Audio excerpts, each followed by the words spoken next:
The church is the body of Christ, unified by God the Spirit, diversified by God the Father. Look at verse 14. For the body does not consist of one member, but of many. This is so awesome, because unity in the economy of God is not uniformity. We're all one body, but we're not the same. We've got to get that, because when churches equate unity with uniformity and all being the same, they get weird really fast.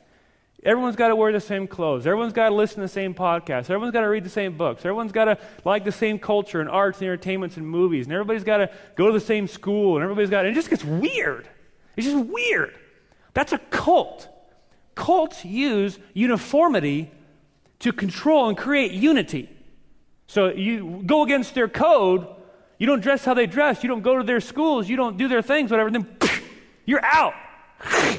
That's a cult. That's not the church. The church is a unified body, diversified in 1,000 different ways in how we dress and what we eat, and not diversified in, I think you can have sex before marriage. I don't think you can. Okay, great, we're a family. No, not diversified in sin, not diversified in truth, diversified in styles of life and secondary matters that we choose to, where our kids go to school and what we wear and what we entertain ourselves with and what we eat and what kind of house we live in and where we live in town, what kind of job we have, all those things, how many kids we have. We're diversified in our race and color and background and history, and that's what makes the body of Christ so unique, that they can have such a strong sense of unity without requiring conformity and uniformity.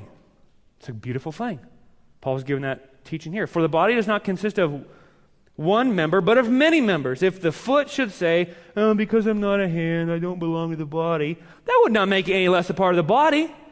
And if the ear should say, because I'm not an eye, I do not belong to the body, that would not make it any less part of the body. Here's what Paul's going after. Paul's going after the people who think, I'm not needed.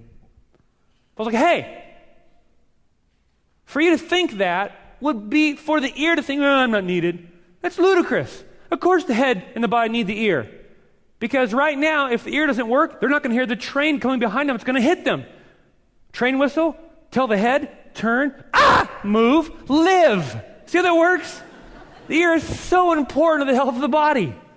The eye is so important to the health of the body. Paul's saying, if you think I'm not needed, that's an invalid argument because it's just not true. No matter what part you may play, every part is needed. He continues on. If the whole body were an eye, where would be the sense of hearing? If the whole body were an ear, where would be the sense of smell? But as it is, God arranged the members in the body, each one of them, as He chose. That's so cool. I'm not needed. Really? Wrong. Every part's needed, and God sovereignly chose you to be an ear. Don't gripe about being an ear. God wanted you to be an ear. He chose you to be an ear. He created you to be a good ear. So be a good ear to the glory of God.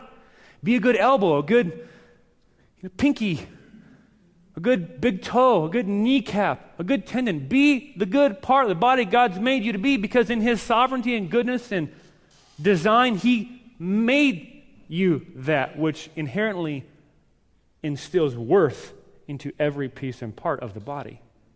There is no, big piece, small piece, important piece, so important piece. Every piece equally important and valuable in the eyes of God, because He's made it to function that way. And to the degree that more parts of the body function more how God's designed them to function, the more healthy the body is, the further it can run, the higher it can jump, the more it can accomplish with beauty and poetry and motion, the more health it experiences as a whole. Verse 19, if all were a single member, where would the body be? Answer, it would cease to exist. As it is, there are many parts, yet one body. Point being, the church of Christ, the church is the body of Christ, unified by the Spirit, diversified by God's will and intention. So there's great unity and diversity in the body of Christ, and that's a good thing. That's a part of its strength.